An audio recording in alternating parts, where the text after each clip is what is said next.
So if you end up having a C-section, you will find that you have a catheter in. That usually you don't need to have it for that long, but you will find it feels a bit strange when you first try and empty your bladder. I felt that I didn't actually know my bladder was full. You lose a little sensation first of all, but if you just actually push a little bit on your bladder while you're on the toilet, you will find you'll be able to empty, and sensation comes back as the days go on. The other thing you'll find specifically with C-section is your scar. Now, I still have my dressing on. I'm going to shower later, and so I'm going to take this off. You can take it off from like day 3, but you can keep it on till day 7, and I was just being cautious, so I'm going to take that off later, but I wanted to keep it on for the purpose of this video. You will find it is painful, I'll be honest with you, but you just have to take it easy. When you're coughing or moving around, just be careful and ask for help. Whether you're at the hospital, ask for midwife's help if you want to sit up in bed. Don't just suddenly force yourself, because it will hurt. If you put a little pressure with your hands onto your scar when you're going to sit up, or if you're going to cough or laugh, that does really help. Painkillers, I've been on ibuprofen, paracetamol, and sort of alternating both. I have found that there's more discomfort in the night, but just try and keep on top of pain relief, and that really will help. I think especially in the first 3 days you'll feel really tired, so the pain feels a little bit more sensitive. I also found I had really bad right shoulder pain. Now that is because I've now found out when they're stitching you up in theatre, you get trapped gas, and the gas actually often gets trapped in your shoulder. So yeah, I felt I had really bad shoulder pain. But yeah, keep on the pain relief for that. I also had just a microwave heat pack that I would put on my shoulder, and that seemed to help. But when your bowels start moving, which sometimes can take a little while, for me it took I think 2 days for me to even pass wind, but as soon as that happens, that's a really good sign, because then things start moving, and then as your bowels start moving, then the pain will resolve. I know, random, I never knew that would happen, but that does happen. But it is normal, it happens, and there we go. I could do another video about that if you want to know more about that. So moving on, you will find also in the first 24 hours, if you choose to breastfeed, which I did, the main thing that you'll be focusing on is your skin to skin contact with your baby, and your latching on and breastfeeding. Now, this is 3rd time for me, but I still find it hard to latch on. My babies, they seem to be very sucky. It can be very painful on the nipple. So I just asked for help from the midwives in the hospital. They have lactation consultants and experts. Honestly, there's loads of help out there. So even if it's not your first baby, 2nd, 3rd, whatever, each baby is different, and there might have been time passed. So just ask for help and just keep trying until you get it right. I would say if it is painful, if it's really painful, just pause, try again, because even this time I've tried to ride through a bit of pain, and I've ended up with sort of bleeding, cracked nipples, which takes me to so you will find, I'm not going to do full disclosure, full showing off, but basically at the moment I've just got this stretchy, it's just like a sort of t-shirt bra. I'm not going anywhere right now, and you don't want an underwire bra, because that can affect your milk supply and your milk production. I'm just at home, so I've just got this comfortable stretchy thing on. You will need breast pads and lots of them. I actually had, these are Lancino ones, kind of gift from my sister. They are washable ones, so it's, you know, better for the environment. You can just wash them in the washing machine and they're really soft. This is the bit that is more absorbent, that goes towards the breast, and this is the outside bit.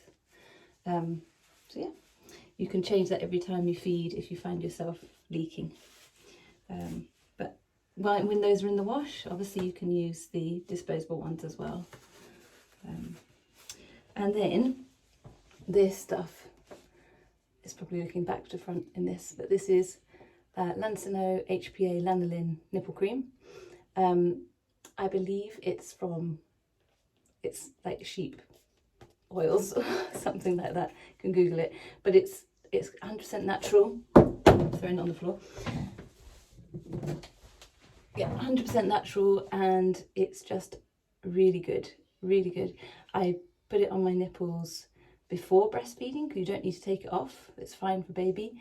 And I put it on straight when I finish as well, because you'll find if you get cracked nipples or bleeding and you don't put some of this stuff on, the breast pads can actually stick to your skin, and that's quite painful when you then want to then breastfeed your baby, take everything off, latch them on. So that would be my word of advice, just keeping it on. It is quite expensive, so if someone wants to buy you a present, just ask for a couple of chews of this because it's so worth it. Really, really good. What else? Yes, also when you're starting feeding, you'll only have what's called colostrum, which is very high concentrated milk for your baby, and that's in the first sort of like 1 to 3 days before your full milk supply comes in. At that point, your baby's tummy is, I think it's like the size of a marble or something. It's very, very small. So they're only having tiny bits. So you'll find yourself feeding a lot. You can hand express if you want to, if that's easier. The midwives at the hospital helped me out with that. And they use a 1 ml colostrum syringe where you can actually just take little bits of the colostrum that comes from your nipple and feed it to your baby with on the just edge of your fingertip, just to get that in. I also found, I've got this, this is a Tommy Tippy, but other brands that are available. This is a hand pump, and I found this really super helpful just to, I actually have quite small nipples, and I find if I put this on first and it just sort of brings out the nipple a little, it really helps for my baby to sort of latch on. And also you can, if breastfeeding is feeling too painful in the early stages, you can just express a little bit and do the fingertip thing. But do try, I would say, do try and get your baby on the breast as much as possible, because then they get used to sucking. I'm not a lactation expert, so this is just my experience. The other thing, you will feel really tired. Do try, they always say try and sleep when your baby sleeps. In the first 24 hours, it doesn't feel like they're going to sleep at all. But honestly, sleep will come eventually. Do things just to try and relax yourself as well. So dimmer lights. I really like sort of aromatherapy sprays, especially ones with lavender in. Just helps to calm me down. This one I've been using for a little while. It's called Jar Self-Care by Puriskin. Sleep on It aromatherapy pillow mist, and I think it's got lavender, chamomile, jasmine. It also has sort of witch hazel in it as well. And yeah, it's just helps to relax me. The other thing, moving down the body, tummy wise, I was saying about constipation early days and gas not moving through. Something I found helpful was just putting oil on my tummy and just massaging it, and that sort of helps to sort of get things moving. I also had this as a gift, which is Burt's Bees Mama body oil, so I used some of that. It's sort of like lemony smelling, which is quite nice. Or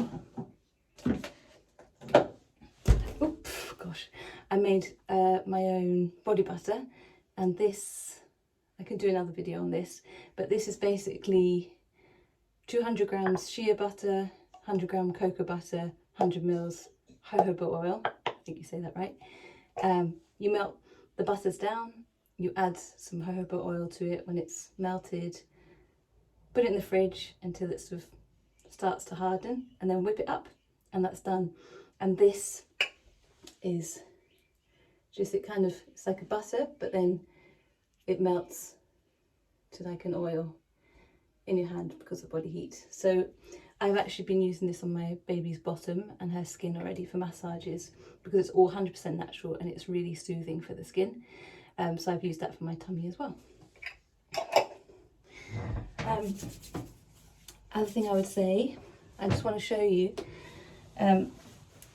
now your tummy doesn't go down straight away, sometimes never. I had a big baby with my second pregnancy, and I never really lost my stomach. This time around I'm going to try a like postpartum belt, but I've not started wearing it yet, so I'll do that as another video if possible. So this is day 7. This is me. Here we go. This is what it looks like. This is reality. I'm not like petite, but I'm not that large either, and this is just normal. It feels quite solid at the moment, but it goes down gradually. And I just want to show you these, because these are, you can get them in the hospital, and if they can let you take some home, then definitely go for it. They're very comfortable, very sexy, but stretchy and breathable. And that's the other thing, important thing to say, is that what I didn't realise with my first pregnancy is that you bleed quite a lot. So it's actually, I don't think it's blood, it's sort of like basically all the sort of discharge and stuff from your uterus just sort of clearing itself out. So it looks like sort of pink fluid. Doesn't really smell of anything, but it's just pink fluid. Sometimes I've actually just yesterday had a couple of blood clots in there, but that's also normal as well. And it's just your body just clearing everything out and moving things down.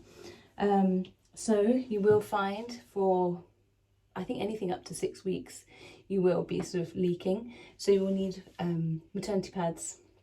And at the moment, I've still been wearing these pants because they are disposable, and you can keep changing your maternity pads with them. You can either use maternity pads or maxi pads, these big old things, and believe me, you need this kind of size. So just change those regularly. The other thing I wanted to show you a bit more is after C-sections, you need to take, the hospital will send you home with heparin injections for your stomach. They're supposed to be, I think, 10 days of heparin injections. I had a lot of, like, a big hemorrhage during my C-section, so I need 6 weeks. Fun. And so I will do another video about how to make it a little less painful. I found so far, I don't think I was doing it very well, and it's created some bruising, which, you know, does happen. There we go, a bit more bruising. But that is also something else that you need to do to reduce blood clots. I think that's everything. Oh, and also, you will feel sweaty. When you actually do get some sleep, often you'll find that, especially at night time, you wake up just feeling really sweaty. That's partly hormonal changes, but it's also, I think, your body getting rid of excess fluid. So remember, just your body is going through a lot of changes. It's gone through a big ordeal. So, you know, you're not going to feel very glamorous. You're going to feel sweaty and tired and like you're leaking from every orifice, but this is normal, and it does get easier and it does get less painful as time goes on. When you have a shower, try and do it when you've just finished a feed, and that way you won't find that your milk is just sort of like dripping down you all the time. But yeah, try and get yourself in the shower when you feel ready, and just to feel a bit fresher, and it makes a lot of difference. But just go easy on yourself. Rest when the baby is resting, is sleeping, even if that's half an hour, 10 minutes. Just try and get your rest, and stay hydrated, drink lots of water, eat, just nourish your body with food and energy. Take the painkillers, and you will get through this first week, and it does get easier. Okay, bye for now.